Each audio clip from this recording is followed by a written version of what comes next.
My mother-in-law stole my vintage skeleton key collection to buy a phone. My wife bailed her out with our savings. My mother-in-law has been a financial leech our entire marriage. Constantly broke despite living in a paid-off house, surviving on Social Security, no real expenses.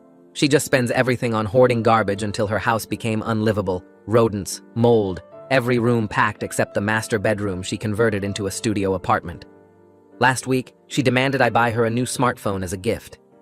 When I refused, she literally dropped to her knees crying, then screamed we're supposed to pamper her in her old age. My wife Sunshine begged me to just give her the money. I refused. I collect vintage skeleton keys, 10 years building this collection. Railroad keys, ornate sergeants, hotel keys from the 1800s, worth about $4,000 total, some pieces irreplaceable. Kept them in a locked display cabinet in our living room. 3 days after the phone incident, I came home to find the cabinet forced open, my entire collection gone. Checked our security camera. There was my mother-in-law with a crowbar, loading my keys into boxes she'd brought. Called her immediately. She laughed, actually laughed, and said she'd already pawned them all for her new phone. Should have just bought it for me, she said. Your fault I had to do this. Sunshine seemed upset until I said I was calling the police. Then she begged me not to, said I should just start a new collection. These keys took me 10 years to find. Some are one of a kind. I refused to let it go. Sunshine screamed at me, but I called the cops anyway. Before they arrived, I texted my MIL, baiting her into admitting everything.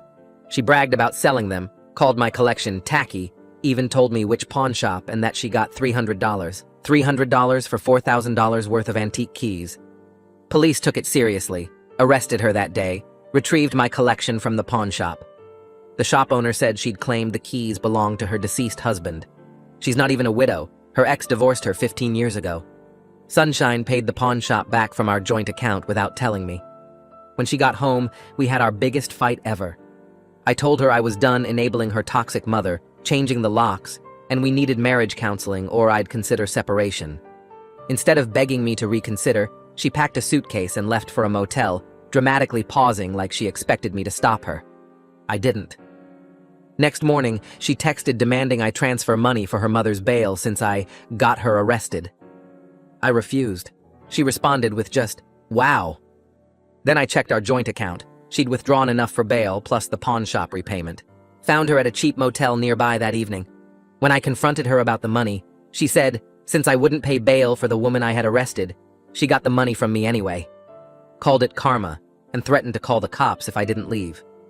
That night, I knew my marriage was over. Changed the locks, removed my contributions from the joint account, stopped all automatic payments. She wanted a financial doormat, not a husband. We make similar incomes, so I'm pushing for a clean split. She can have her thieving mother all to herself now. But yesterday, my lawyer called with unexpected news. During discovery, he found something odd in Sunshine's finances. Multiple large transfers to an account that wasn't her mother's. When he traced it, it belonged to someone named Carl, Sunshine's co-worker she carpools with.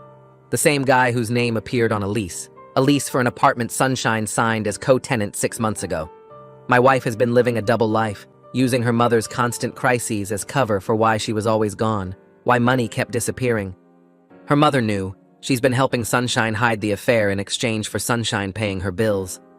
But here's what made my blood run cold. Sunshine's pregnant. 3 months along. We haven't been intimate in 4 months because she claimed she had a medical issue. She's been telling everyone we're having fertility struggles. But Carl posted ultrasound photos on Instagram last week with the caption, "Can't wait to meet you, little one." The timestamp shows it was taken the same day Sunshine supposedly took her mother to a doctor's appointment. I hired a private investigator this morning. What he found in just 3 hours destroyed me. Sunshine and Carl aren't just having an affair. They're married. She committed bigamy 5 months ago in Vegas. The girls' trip she took for her friend's birthday. There are photos of them at a chapel.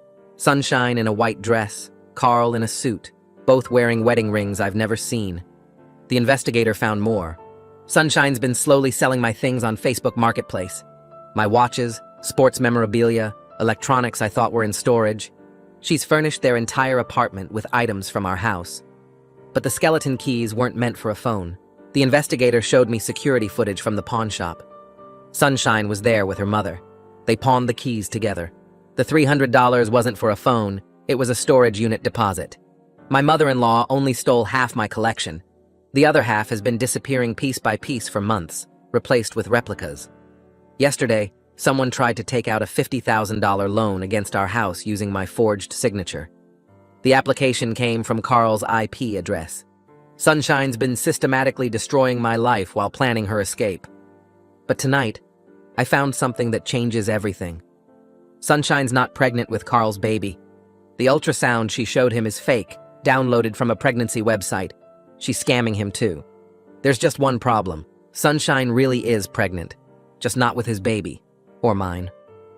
I walked into Bethany Schroeder's office at 9 the next morning, my hands shaking so bad I almost dropped the investigator's folder twice on the way from the parking lot. She stood up from behind her desk when she saw me, took one look at my face and pointed to the chair. I sat down hard and pushed the folder across to her. She opened it, started reading, and her face changed. She looked up at me after about 30 seconds. "Who's the biological father?" I shook my head. "I don't know. That's what I need you to help me figure out." She flipped through more pages, studying the fake ultrasound evidence Corbin had found, the real medical records he'd somehow gotten access to, the timeline that proved Sunshine couldn't be carrying Carl's baby or mine. Her phone rang right then. She glanced at the screen and answered it on speaker. Bethany Schroeder. "Mrs. Schroeder, this is Corbin. I need to speak with your client immediately. I found something overnight." Bethany looked at me. I nodded. "He's here with me now." "You're on speaker." "There's a third man," Corbin said. His voice sounded tired, like he'd been up all night. "His name is Ryan. Works in Sunshine's building, different company, same floor. They've been seeing each other for 6 months. I pulled security footage from the building. They leave together at least twice a week, always during lunch, always to the same hotel 3 blocks away. The timeline matches her pregnancy exactly. I felt like someone had punched me in the stomach. 3 men. Sunshine had been juggling 3 men, and I'd been so stupid I hadn't seen any of it. Bethany started writing notes fast. "Can you send me everything you have on this Ryan?" "Already in your email. Photos, timeline, hotel receipts I got from a contact. He's married too. Wife's name is Jennifer. 2 kids. He has no idea Sunshine's married to anyone." Bethany thanked him and hung up. She looked at me for a long moment. "This changes everything. Sunshine's bigamy charge is a felony in our state. Combined with the fraud, the forgery, the identity theft, the theft of your property, she's looking at serious prison time. The prosecutor will probably offer a plea deal, but we need to decide right now how hard you want to push this. Do you want to focus on criminal charges and see her in jail? Or do you want to focus on protecting your assets in the divorce and let the criminal stuff be secondary?" I didn't even have to think about it. Both. I want to pursue both tracks at the same time. That's going to be expensive. 2 separate legal processes running at once. I don't care. Sunshine's pattern shows she won't stop unless someone forces her to stop. She's been stealing from me for months, maybe years. She married another man while married to me. She's scamming a 3rd man with a fake pregnancy while actually pregnant with a 4th man's baby. If I just focus on the divorce, she'll find some way to keep hurting people. She needs to face real consequences. Bethany nodded slowly. "Okay. I'll start filing motions today to freeze all your joint accounts. We'll get restraining orders, preventing her from accessing or selling any more of your property. I'll also contact the prosecutor's office and make sure they know we're cooperating fully on the criminal side. This is going to move fast once it starts." She started typing on her computer, pulling up forms and documents. I sat there watching her work, trying to process everything. 3 men. Sunshine had been living 3 separate lives, keeping all of us in the dark, stealing from all of us. My phone buzzed in my pocket. Unknown number. I almost didn't answer, but something made me pick it up.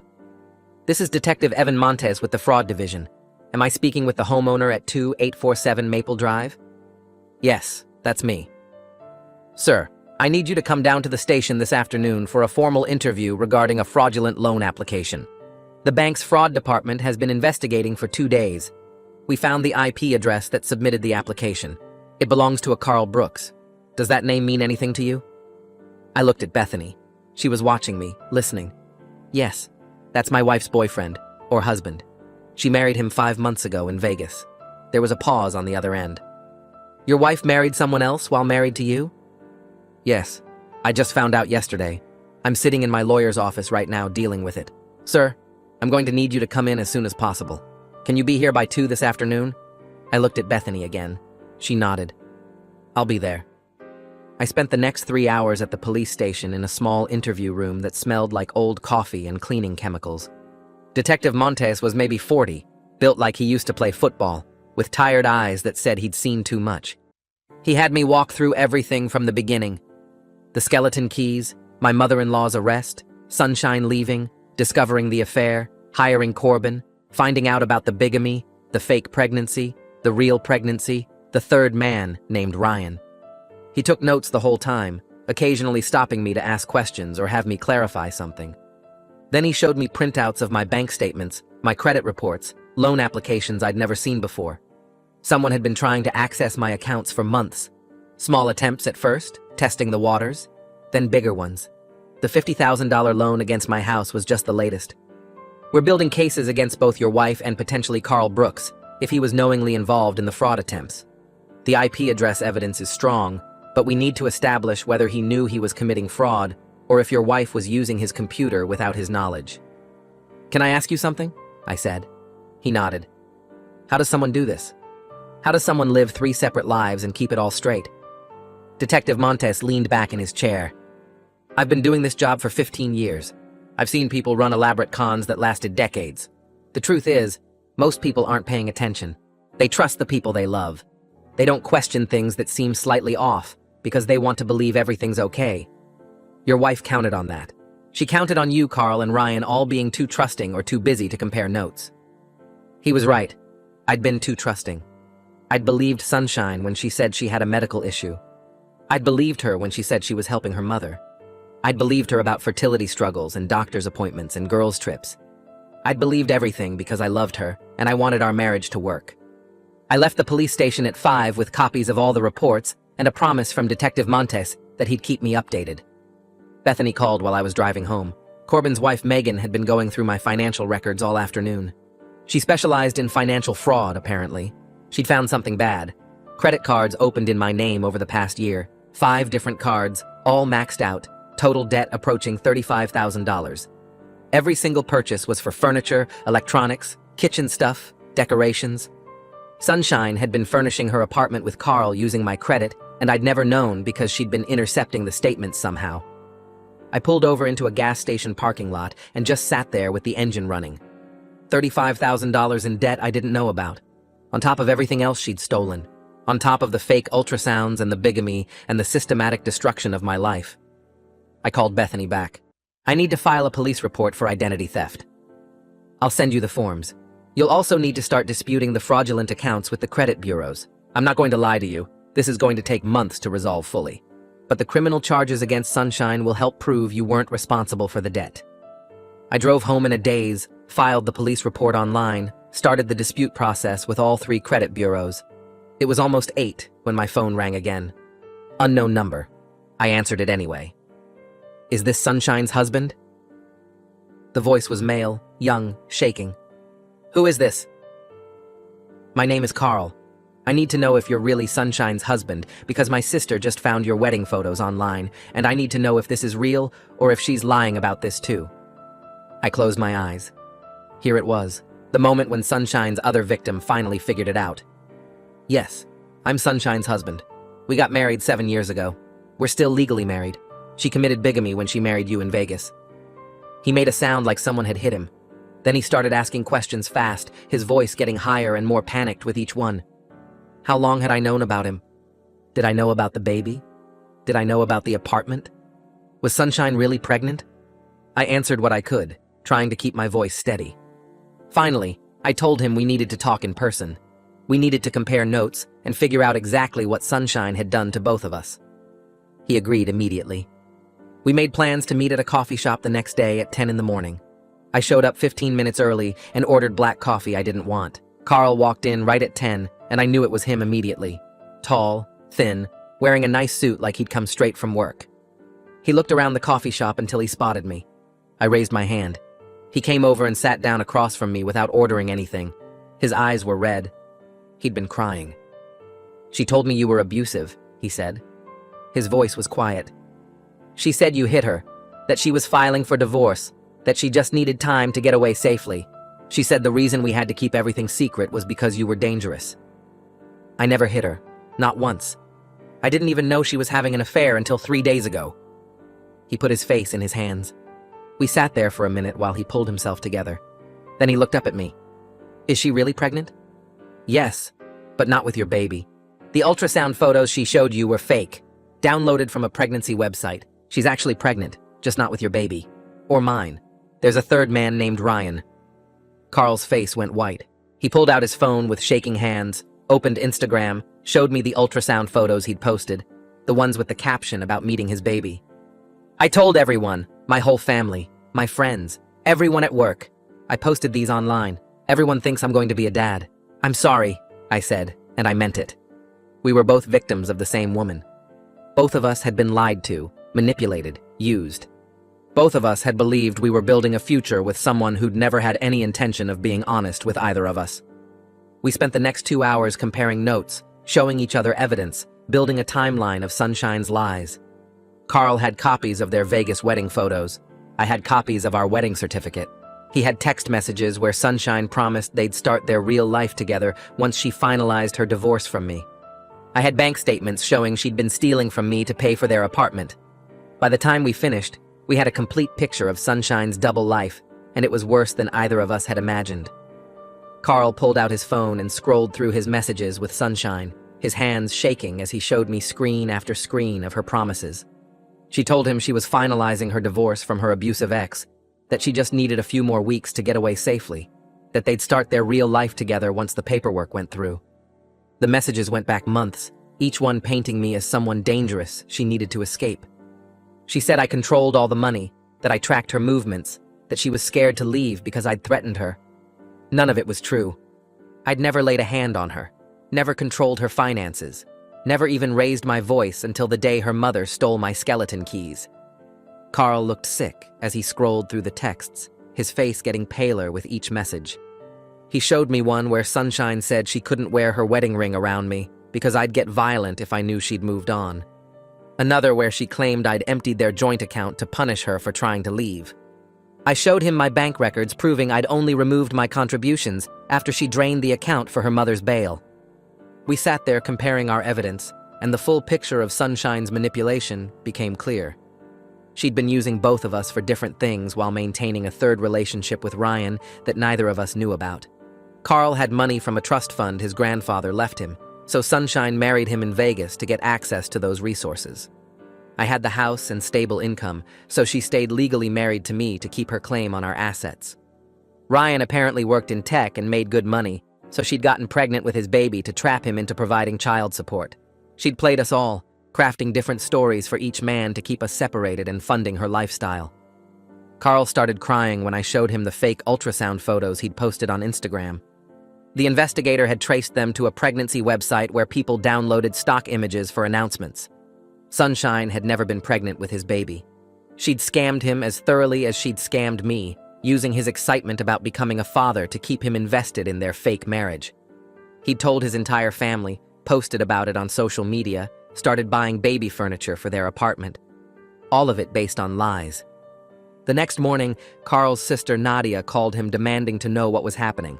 She worked in banking and had gotten suspicious when Carl asked her advice about opening a joint account with Sunshine. Nadia had done some digging through public records and found both marriage certificates, mine and the Vegas one. She was furious that her brother had been manipulated into a bigamous marriage and wanted to help expose Sunshine's crimes. Nadia offered to trace Sunshine's financial activities using her banking connections, and within 2 days, she'd uncovered a complex web of accounts and transfers.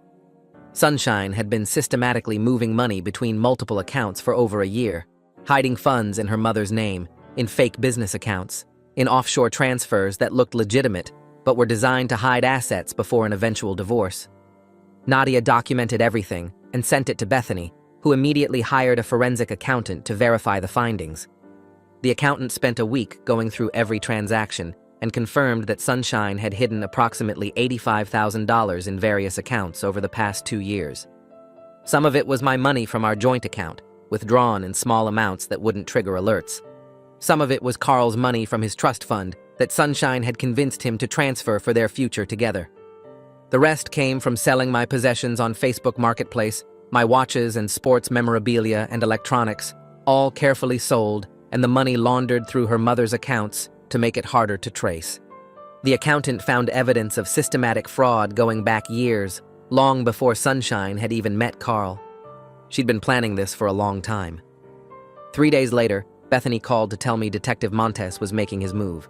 Sunshine was arrested at her workplace that morning on charges of bigamy, fraud, forgery, identity theft, and grand larceny. I didn't go to watch, but Carl did. He said the police showed up at her office around 10 in the morning and walked her out in handcuffs in front of all her co-workers. Sunshine had spent years building this professional reputation as a hard-working, honest employee, and it all came crashing down in one dramatic perp walk that became the talk of her office.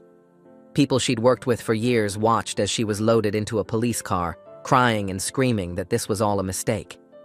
The same day, Detective Montes arrested Sunshine's mother as an accessory to theft and fraud for her role in pawning my skeleton keys and helping hide Sunshine's criminal activities. Both women were held on $100,000 bail each, which neither of them could afford. Sunshine's mother called me from jail begging me to post her bail, saying she was just trying to help her daughter and didn't understand she was breaking the law. I hung up on her. Sterling Lockhart, the criminal defense attorney Sunshine hired, contacted Bethany 2 days after the arrest, trying to negotiate a plea deal. He admitted the evidence against Sunshine was overwhelming and he wanted to minimize her prison time. He suggested Sunshine cooperate fully with the investigation in exchange for reduced charges, maybe get her sentence down to 2 years if she gave up information about other people involved. Bethany called me to discuss the offer, and I told her absolutely not. I refused any deal that didn't include full restitution of every dollar Sunshine stole, a confession to all crimes and significant prison time. Bethany supported my position because Sunshine's pattern of calculated deception showed she wasn't going to change without serious consequences. This wasn't a mistake or a moment of poor judgment. Sunshine had spent years systematically destroying my life while planning her escape, and she'd done it all without remorse. Carl called me the next day and said he'd decided to cooperate with the prosecution. He was providing extensive documentation of Sunshine's lies and manipulation, including all their text messages, copies of their fake marriage certificate, bank records showing the money transfers, and his testimony about the fake pregnancy.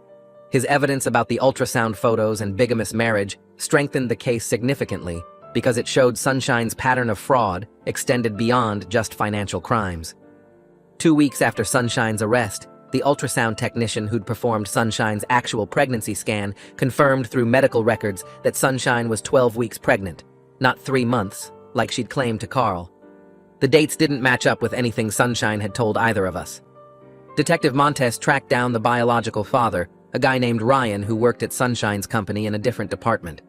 Ryan came forward after being contacted by police and admitted he'd been having an affair with Sunshine for 6 months, but had no idea she was married to anyone.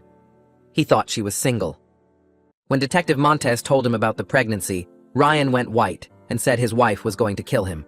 Ryan spent the next 2 days calling me repeatedly, leaving voicemails that started apologetic and ended desperate. He wanted to meet in person to explain everything, said he had no idea Sunshine was married to anyone, claimed she told him she was divorced and starting fresh. I finally agreed to meet him at a diner near his office, mostly because Detective Montes said it would help the case if I could get Ryan on record about Sunshine's lies. Ryan showed up looking terrible, dark circles under his eyes, hands shaking as he ordered coffee he didn't drink. He pulled out his phone and showed me texts from Sunshine going back 6 months, all carefully crafted to make her seem single and available.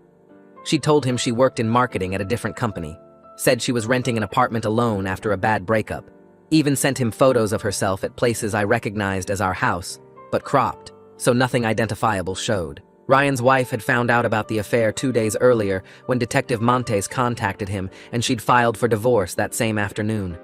He kept apologizing, saying he never would have gotten involved if he'd known the truth, but I barely listened because I was too busy forwarding his texts to Bethany.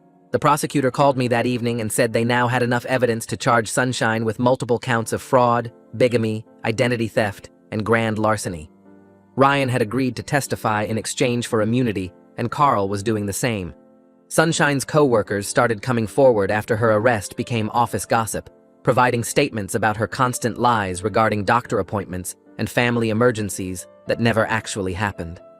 The forensic accountant Megan hired traced every dollar Sunshine had stolen or fraudulently obtained, building a financial trail that showed systematic theft over 2 years. Sterling called Bethany 3 days later, asking for a meeting to discuss a possible plea deal. We met at Bethany's office, and Sterling looked uncomfortable as he laid out Sunshine's situation.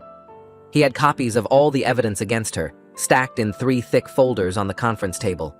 Sterling admitted the case against Sunshine was overwhelming and that taking it to trial would result in a much longer sentence than if she accepted a plea deal now. He proposed Sunshine plead guilty to bigamy, fraud, identity theft, and grand larceny in exchange for a recommended sentence of 4 years in prison with mandatory restitution payments. Bethany looked at me, and I shook my head immediately. I told Sterling I wanted full restitution of every dollar Sunshine stole, a detailed confession to all crimes, and I wouldn't agree to anything less than the 4 years. Sterling nodded and said he'd present the offer to Sunshine, but warned she might reject it and force a trial. 2 days later, Sterling called back and said Sunshine had accepted the plea deal after he showed her the mountain of evidence and explained she'd likely get 8 to 10 years if convicted at trial. The plea hearing was scheduled for the following week, and I took the day off work to attend. The courtroom was smaller than I expected, fluorescent lights buzzing overhead as we waited for the judge to arrive. Sunshine sat at the defense table in an orange jumpsuit, her hair pulled back in a messy ponytail, looking nothing like the woman I'd married. She didn't look at me once during the entire hearing. The judge entered and everyone stood. Then we sat back down as the clerk called the case. Sterling stood and outlined the plea agreement, explaining that Sunshine would plead guilty to 4 felony charges in exchange for a recommended sentence of 4 years in state prison with mandatory restitution. The prosecutor stood and added that Sunshine had agreed to full financial disclosure and cooperation in recovering all stolen assets. The judge asked Sunshine if she understood the charges against her, and if she was pleading guilty voluntarily. Sunshine's voice was barely audible as she said yes to both questions. The judge went through each charge individually, asking Sunshine to confirm her guilt, and each time she answered yes in that same quiet voice. Then the judge started adding conditions that weren't in the original plea agreement. Full financial disclosure meant Sunshine had to provide access to every account, every asset, every source of income for the next 10 years. Mandatory restitution payments would start immediately upon her release and continue until every dollar was repaid with interest. Sunshine was prohibited from opening any financial accounts without court supervision for 10 years after release. She couldn't take out loans, couldn't apply for credit cards, couldn't make any major purchases without filing paperwork with the court. The judge explained these conditions were necessary because Sunshine's crimes showed a pattern of sophisticated financial deception that required long-term monitoring. Sunshine started crying as the judge spoke, tears running down her face as the reality of her situation finally hit her. Sterling tried to object to the additional conditions, but the judge shut him down quickly, saying Sunshine was lucky to get only 4 years given the scope of her crimes. The judge accepted the plea deal with all the added conditions and scheduled sentencing for 2 weeks later. Sunshine broke down completely as the bailiff led her out of the courtroom, sobbing so hard she could barely walk. Sunshine's mother had her own hearing 3 days later in a different courtroom.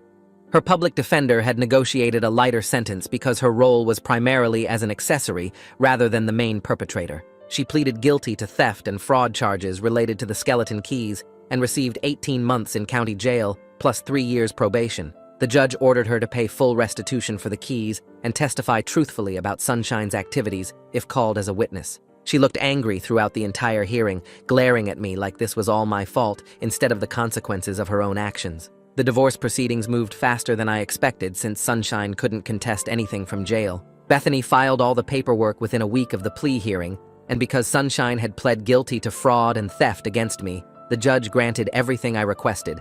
I got the house, all my remaining possessions, and a judgment for full restitution of every dollar Sunshine had stolen or fraudulently obtained. The total came to over $90,000 when everything was calculated, including the items she'd sold on Facebook Marketplace, the fraudulent credit cards, the money transferred to Carl, and various other thefts. Bethany warned me that collecting the full amount would take years, possibly decades, since Sunshine would be making minimum wage prison jobs and whatever employment she could find after release. The judgment included interest that would compound annually, so the amount Sunshine owed would keep growing until it was paid off. The divorce was finalized 6 weeks after Sunshine's arrest, officially ending our marriage and legally separating all our finances. Carl called me a few days after my divorce was finalized and asked if I wanted to grab coffee. We met at the same diner where I'd met Ryan, and Carl looked better than the last time I'd seen him, less shell-shocked and more resigned to his situation. He'd been working with Nadia to repair his credit and undo the financial damage Sunshine had caused.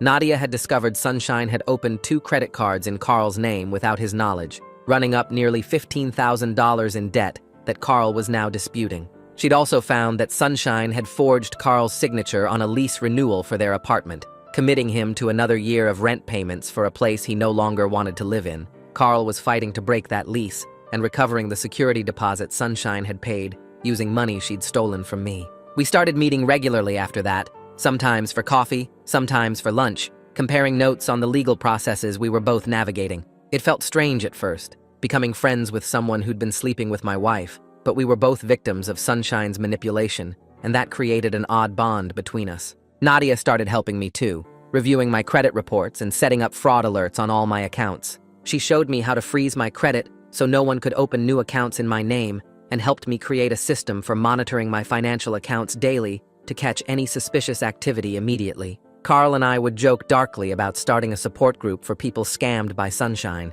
but underneath the humor was real appreciation for having someone who understood exactly what we'd been through. 6 months after Sunshine's arrest, I was sitting in my living room looking at my recovered skeleton keys displayed in their cabinet with a new, better lock. I'd added 3 new pieces to the collection, including a rare Corbin Mortis key from 1890 that I'd found at an estate sale. The house felt different now, quieter, but also more peaceful, without the constant tension of Sunshine's presence and lies. I'd changed all the locks immediately after the divorce, installed a better security system with cameras covering every entrance, and set up financial protections that would alert me to any suspicious activity on my accounts. The credit card debt Sunshine had created was slowly being resolved through the fraud disputes, and my credit score was starting to recover. I'd learned to trust my instincts about people, to recognize red flags early instead of ignoring them, and to protect my boundaries without guilt. The experience had been awful, but it taught me exactly what kind of relationship I didn't want and what standards I needed to maintain.